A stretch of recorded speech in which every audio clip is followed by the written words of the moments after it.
I think a lot of us were surprised by just how blatant the aggressive monetization was.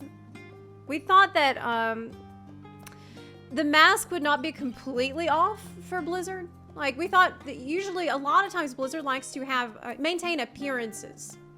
Like, we all know it's bullshit under the surface, but a lot of times they do like to maintain the appearance of giving a shit. So that's why this has been really shocking for a lot of people. But I wanted to see the Carbot video about Diablo Immortal. It's 1 minute. I just want to watch it really quick because I just seen it. Up. Okay. I hope it's loud enough. Are we good? Oh my god. Oh my god. I think that happens every time I watch one of these. Okay.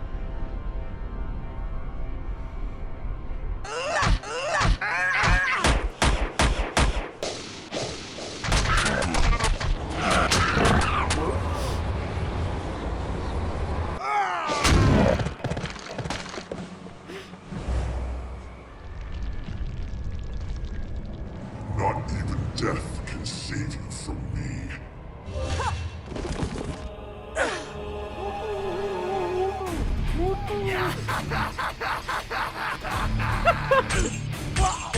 Oh my god! Oh my god! And your doom.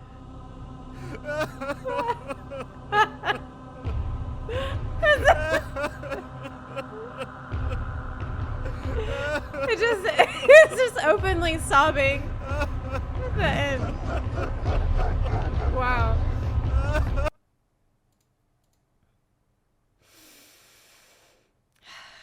That's really sad, actually. It's so sad. Like, I felt that at the end where it's just sobbing.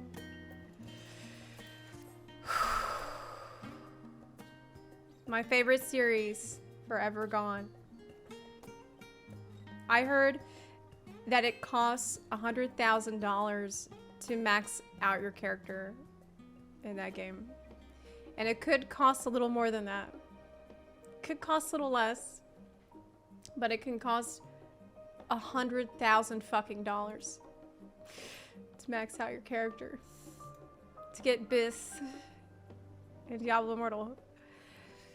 I also heard that a lot of the best glams, like the most high-end cosmetic effects. Actually, let me see if I can show you a picture of it, because I watched.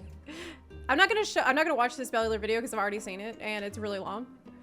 But just as an example for you, the high-end cosmetic effects. So he shows a picture of it. This is Bellular, did a great video on this. Or he's been covering this really well. Like, big kudos to Bellular for being so vigilant about this and educating everybody about it every day. Like, he is out here shouting from the rooftops about how shitty this is. Okay, so yeah, I saw this. Here's the like different cosmetic effects, different tiers of glam. Now, obviously you want the best glam.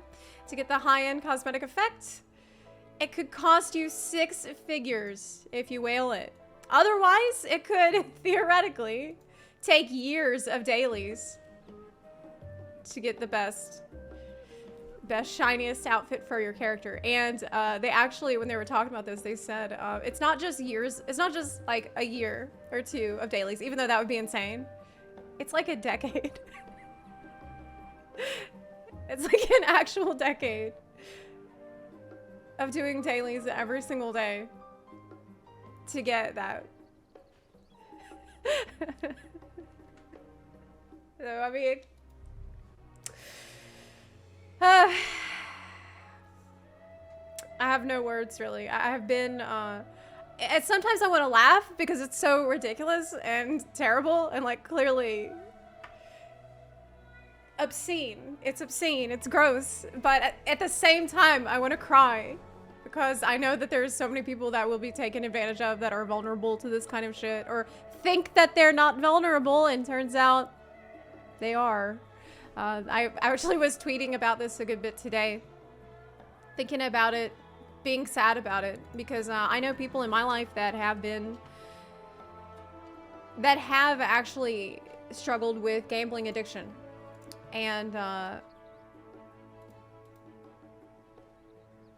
like, I know, I'm not gonna give specifics, obviously, to protect their identity, but someone that I really care about was suffering from a gambling addiction for many years. And she lost a lot. Like, she lost a house, car, had to move, and her whole life changed. And she would go to, I think she'd been to meetings a couple of times, but she would just always go back. Always, always, always go back. And it was absolutely heartbreaking to watch.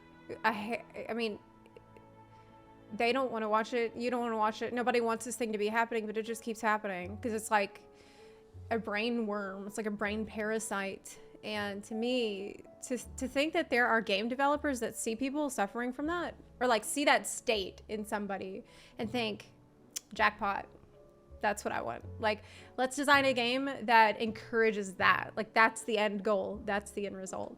To have that happen to somebody, like, that would be ideal for us if we can get all of our players to be, if not that, something close to that. Or, you know, they can dabble in something like that. That sounds really good. Like, to me, it's just gross. It's so gross.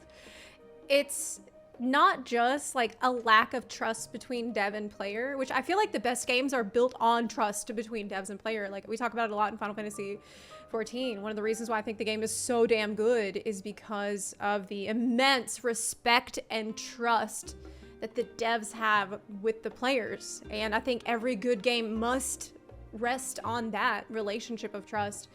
But a game like this, like, you don't even think about trust. Like, trust is way out the window. It's like, it really is hostility. It's like open hostility and aggression to the player. Like, not only should you not trust the dev, but you should be vigilant against what the dev wants for you. Like, you need to be constantly on guard, constantly worried, because they are going out of their way to manipulate you and abuse you psychologically. It's to see something like this coming from Blizzard, it's like, I feel like every 6 months or so, I say on stream, damn, I didn't think Blizzard could stoop lower than this. And yet, here they are. Like, I don't know why do we keep feeling surprised? I guess I'm less surprised than I have been every other time that I've said that, which is like literally every 6 months or less, we have a situation where I'm like, how could Blizzard stoop so low? They stooped pretty damn low the last time, but now it's even lower than that. But like I said, I don't know whether to laugh or cry because it's so absurd. It is so absurd. But yeah, this is the tweet I was responding to earlier today. Michael tweeted about somebody's experience with Diablo Immortal. He said the coercive monetization of Diablo Immortal, they aren't interested in delivering fair value for a fair price. Like I said, there's no more like relationship of trust between buyer and seller, dev and player. And it was just an anecdote from somebody who had tried the game. I'm quite embarrassed to say that I was sucked in. I bought the little offers they had, then bought the battle pass and some other small things. Then you start completing more content and the bundles keep coming with even greater rewards and it sucks you in. After a few days, I was seeing such insanely powerful players and no matter what I did to grind, there was no way to keep up. You almost feel a pressure to pay to stay in the running. I've had addiction issues my whole life, and I genuinely feel like I was preyed on. The gameplay was so impressive that I thought I'd be playing the game for years, which I've heard that the game itself is actually quite good and fun, which makes this even more tragic, you know? Now after a week, I genuinely feel gross logging in. Like, I've been completely fooled out of my money and lured into a never-ending dopamine chase that requires more and more money for each hit. I genuinely can't believe something I was supposed to be playing for fun has turned out to be a systematic targeting of my vulnerabilities for the profit of others. Gaming was my happy place. Now I'm not even safe there anymore. And honestly, this last thing he said was just heartbreaking to read because of what gaming represents to a lot of us. like for a lot of us, I'm sure a lot of people watching, myself very much included, gaming is a refuge. It has always been for me a refuge from the bullshit of life, from the bullshit of the outside world, and bringing this class warfare into a game that like it's an abuse of the art form. It's a perversion of the art form, which is what I said in response to this. And it's one of the reasons why I've been, well, in one level, I feel like maybe there are some people who can just say, oh, well, then I won't play it. I mean, I'll play it, but I won't spend any money. And like, there's probably a small percentage of people that are able to do that. But I feel like by spreading that idea, you're overlooking so many people that will eventually be worn down by the incredibly manipulative and aggressive marketing tactics that like the whole game is designed to pressure you into spending money, like constantly. And not everybody can hold up forever, you know. Somebody will feel pressure at some point, and this guy, I mean, maybe he was able to realize that he got sucked in and that's too much. Like, it's time to, you know, cut my losses and uninstall the app and just move on. Maybe, like, in a best case scenario, but maybe that won't be the case. Maybe he will go back, even though he's acknowledged that he feels gross logging in. Or if, I don't know, you see what I'm saying? You see what I'm saying? This is just one tiny case in millions and millions, I'm sure.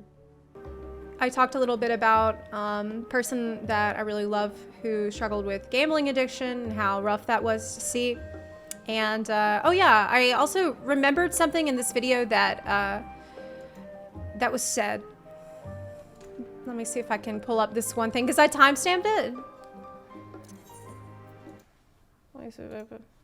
In the link, I timestamped it, I think. Didn't I? Yeah. They're no longer in the market of saying, hello, dear gamer. Yeah. Here's a product. We've created it. Would you like to purchase it? And then you as a gamer get to go, I will purchase that. That will be fantastic. Thank you. Or, no, that is not to my taste. Thank you. I will have, you know, what else have you got on your shopping cart of video games? Now it's like you're being invited in to like a party and then someone's trying to steal your wallet. Yeah. The entire time, and that's the business model. It's no longer this thing that is, you know, mutual trust on both sides of the like till, I guess, or the cashier. There's just hoodwinking. Yeah. Psychological manipulation. And some of it's just like so standard. But even, you know, we'll probably talk about another video, but the whole stack of stuff they do to get you in the door. So he is actually a really good person to follow on Twitter because he, like Bellular, has been talking about this at length every day and just kind of going into all the different tactics that are used here so people can be aware of them. I do think that could help if people can start to recognize the different tactics that are used to try to manipulate you, and maybe it will help people be more aware of it, or it will help more people steer clear of it altogether, which I think would be best. And somebody else commented on this and said that it's beyond what you mentioned. It's a multifaceted problem. A renowned AAA company making a completely unethical cash grab mobile game is a dangerous step for the industry, especially if the game succeeds. Who knows what the consequences will be in 10 years, but isn't the game already succeeding? Like, didn't it make stupid money already? I heard somebody say, let me just fact check it. How much money did Diablo Immortal make already? Earned over $700,000 in a day since its release. But this was posted on June 3rd. And it was released on June 2nd. So already by June 3rd, there was 1.24 million downloads and 793,000 in revenue. And that was 5 days ago. So you can just imagine. Yeah. It's like watching a train wreck in slow motion, and there's nothing I can do to stop it.